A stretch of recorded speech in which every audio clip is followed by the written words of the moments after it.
Thank you. That's a great question. It really is a dream come true. Tonight has felt surreal for so many reasons. I am such a big fan of the church, period, the Big C church, and just everything that people are doing to further God's kingdom.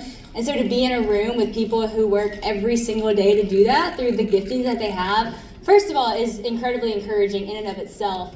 And then to be nominated for a podcast award, which I have had my podcast for over 5.5 years, and I love podcasting so much. At this point, I'm like, I love seeing how Annie Downs is 10 years down the road. You know, she's done it for 10 years, and I'm like, wow, this can have such longevity. You can only grow into it. So it's exciting for me to feel like there's just more to come. There's so many more things. I got a text from a friend this week, a girl that a pastor friend of mine baptized who heard about Jesus from my podcast. And so when I got the award tonight, I was thinking like, wow, that is just the coolest thing, that people really are being impacted and growing in their faith from the platform of podcasting and the conversations we're having about Jesus. So tonight's a dream come true for a lot of reasons. My family's here, like I mentioned. My girls are sleeping in the dressing room. My husband's here. My whole Bible study group drove from Louisiana to be here with their families and their kids. So it's been incredibly special.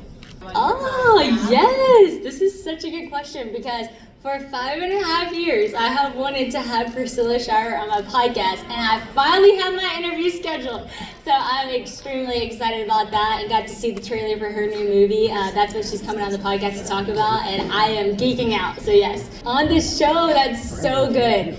Okay, 2 jumped to mind right off the bat. The first one was from Jen Johnson, who's here tonight.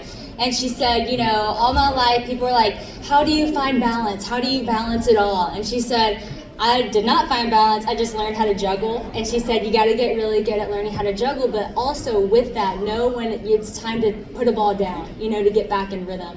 And that has really stuck with me, and something that I think, you know, I do a lot of different things in my life, and I'm now first and foremost a wife and a mom, and, you know, that's my priority, and I'm still doing these other things, and I just think, okay, I just got to learn how to juggle. And sometimes you have to put another ball down to get back in rhythm and pick it back up when you're ready. So that stuck with me. And another one who just came on the podcast, it was so good. She said, I took myself out of the competition a long time ago. And she said that to say, I don't compete with people because I know God has me where I am. And I think that that is really cool. Time back to the Caleb Awards. So it's an honor to win an award, but to be at an award show where truly no one's in competition, like there's a bigger picture. Everyone's on the same team, reaching for the same goal. It's the most encouraging room to be in. So I've thought about her advice throughout the night. So I appreciate that question. Thank you.